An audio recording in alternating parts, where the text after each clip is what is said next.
네, 오늘은 믿음마블 어디 나라죠? 아무도 기억 못 하나요? 이라크? 아, 너네 몰라요? 아, 내가 인스타 올렸는데 안 봤어요? 그럼 나 아무거나 해도 너네들 모르겠네요. 그죠? 오늘은 요르단입니다. 요르단. 여러분 요르단이란 나라 아세요? 들어는 봤죠? 아시안컵에서 축구할 때 가끔 보죠. 그죠? 그때 말고는 우리가 별로 볼 일이 없는, 우리가 좀 뭔가 거리가 있는 나라같이 느껴지는데, 요르단이라는 나라는 이스라엘 바로 옆에 있는 나라입니다. 오늘 그 요르단이라는 나라에 대해서는 아니지만 우리 요르단이라는 나라에 주사위가 갔으니까 거기서부터 한번 말씀을 시작해 보도록 하겠습니다. 여러분 혹시 마션이라는 영화 아세요? 마션? 본 친구도 있습니까? 마션 어떤 영화인지 기억나요?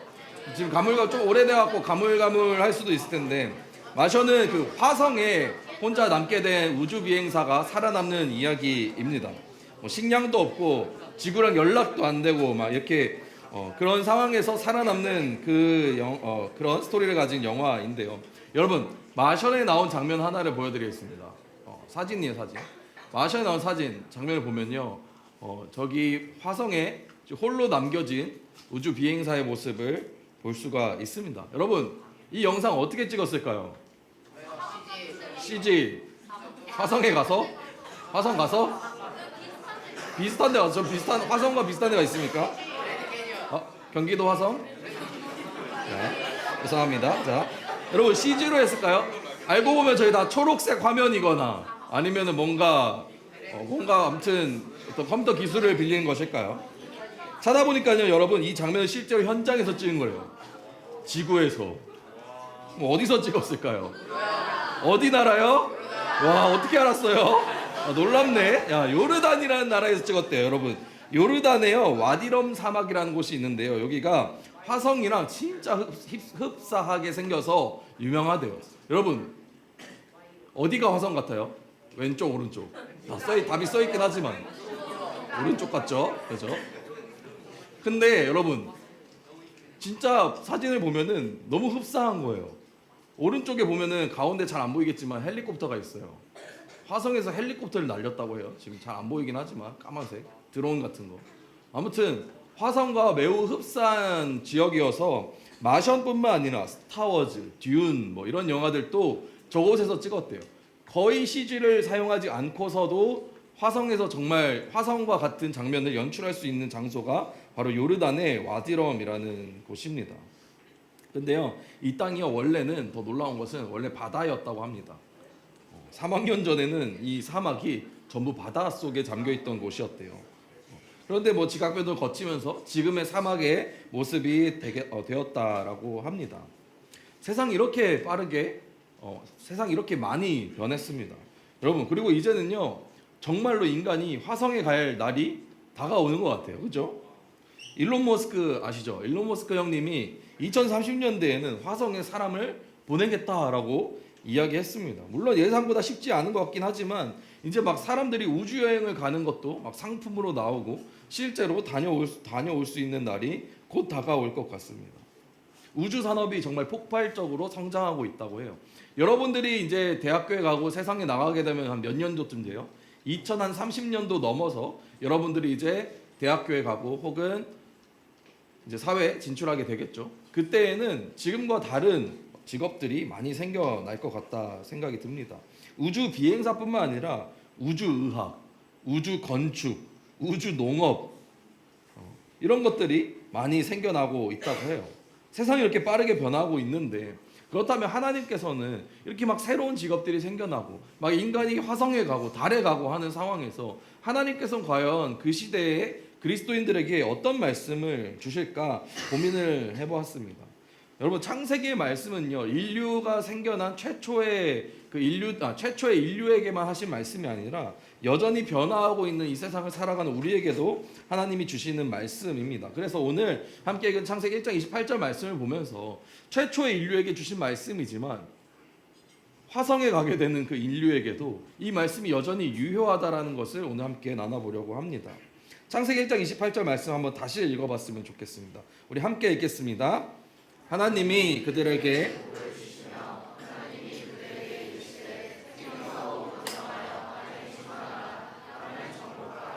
바다의 물고기와 하늘의 새와 땅에 움직이는 모든 생물을.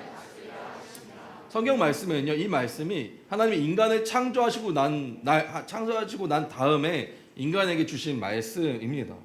하나님이 창조하신 인간들에게 무엇을 해야 될지 명령하셨다라는 거예요. 그게 어떤 일이었죠?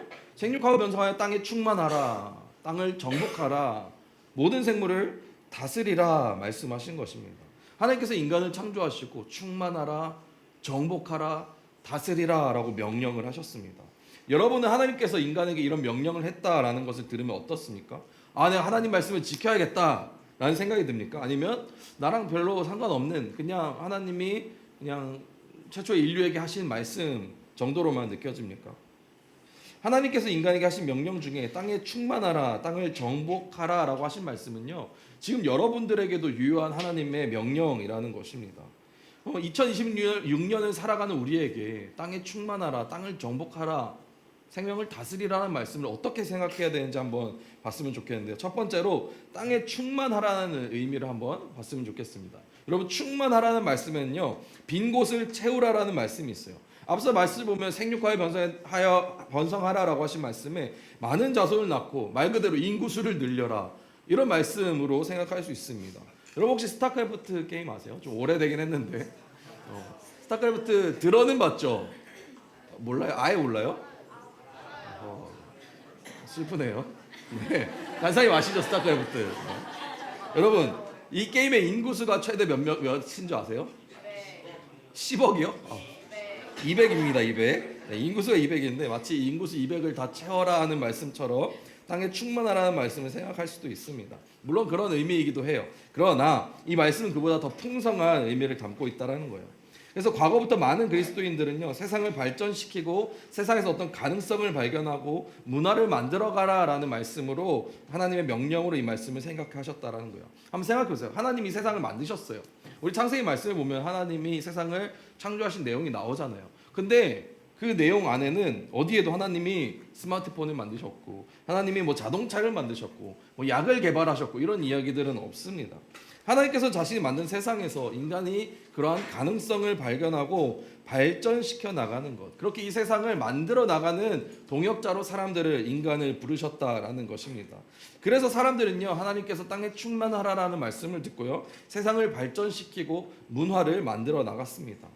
여러분, AI 시대에 지금 다시금 주목받고 있는 게 뭐예요? 반도체. 여러분, 반도체는 어디에서부터 나오게 됩니까? 규소, 실리콘? 실리콘은 어디서 나오게 돼요? 땅.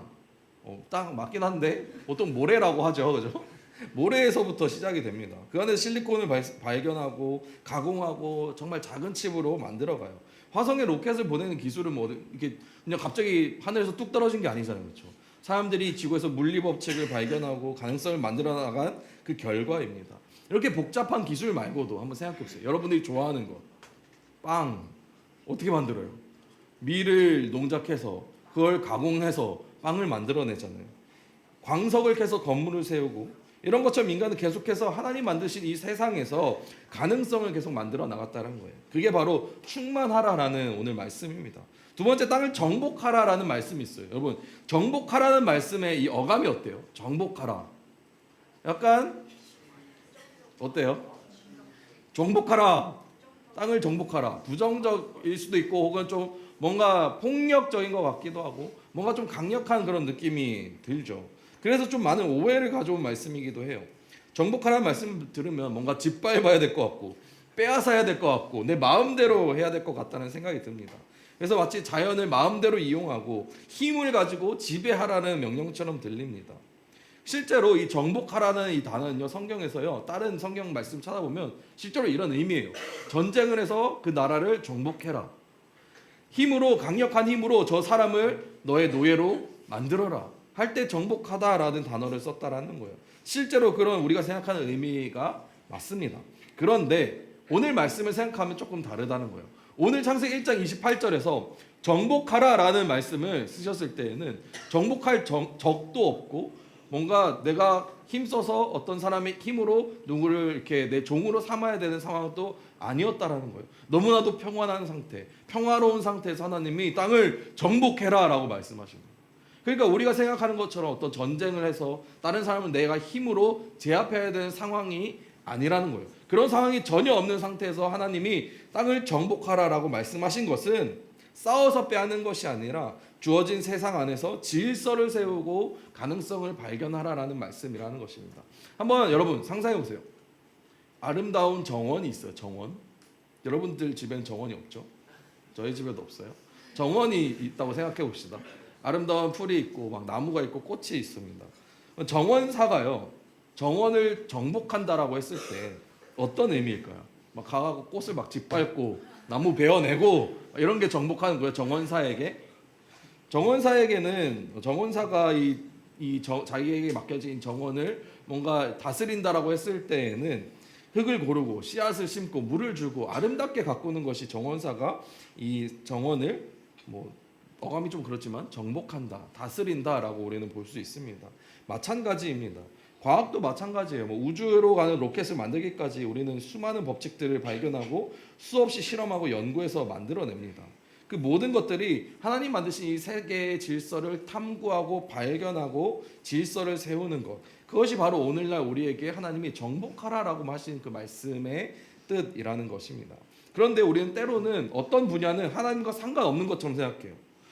과학이나 생명이나 이런 것들은 하나님과 같이 이야기할 수 없을 것 같아라고 생각하기도 합니다. 그러나 모든 영역은 하나님 만드신 세계의 일부라는 사실을 우리 기억해야 되고, 하나님이 그 모든 영역을 우리에게 탐험하고 가꾸라라고 창세기 1장 28절에서 말씀하시고 계신 것입니다. 근데 역사를 보면 이것을 막 반대로 이해했던 경우가 많았어요. 한번 여러분들이 알고 있는 역사의 지식을 총동원해서 떠올려 보세요.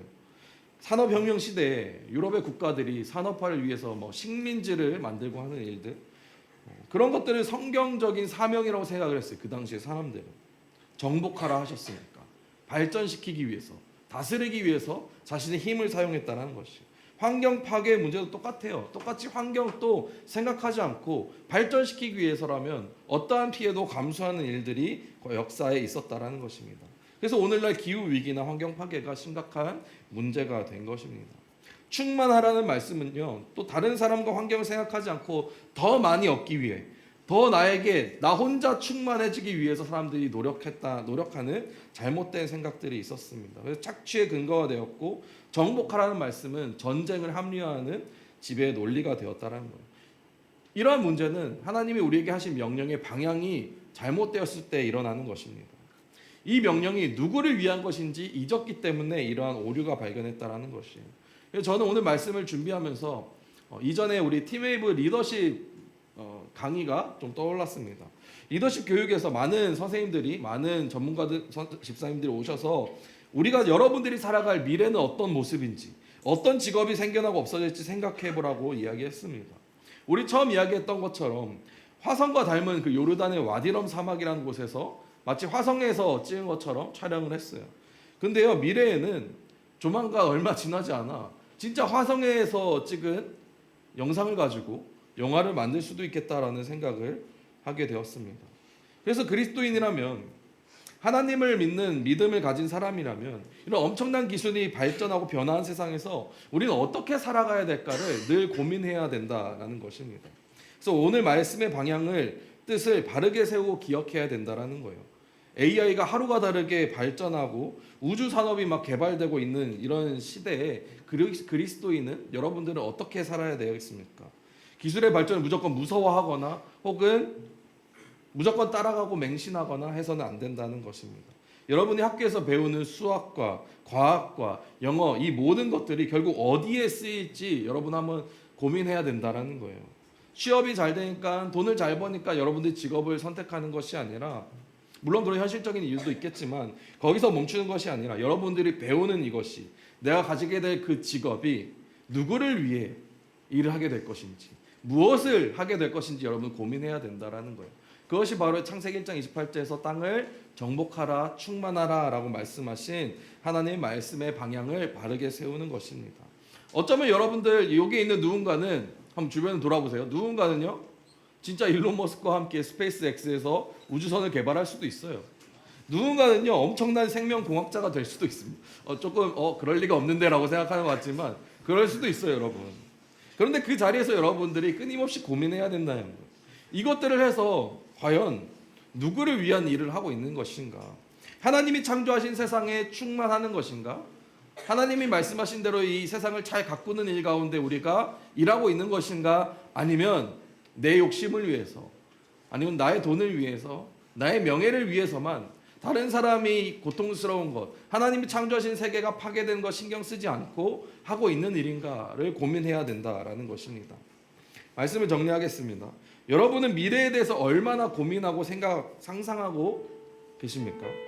여러분은 입시 공부를 하느라 당장 큰 일들이 여러분 앞에 있으니까 더 먼 미래를 바라보기 어려울 수 있습니다. 그런데 반드시 시간을 내어서 여러분들이 살아가게 될 미래를 상상해 보시기 바랍니다. 그리고 고민해 봤으면 좋겠습니다. 이제 곧 정말 여러분들이 정말 설마 일어날까 했던 일들이 일어나는 세상이 금방 다가올 것입니다.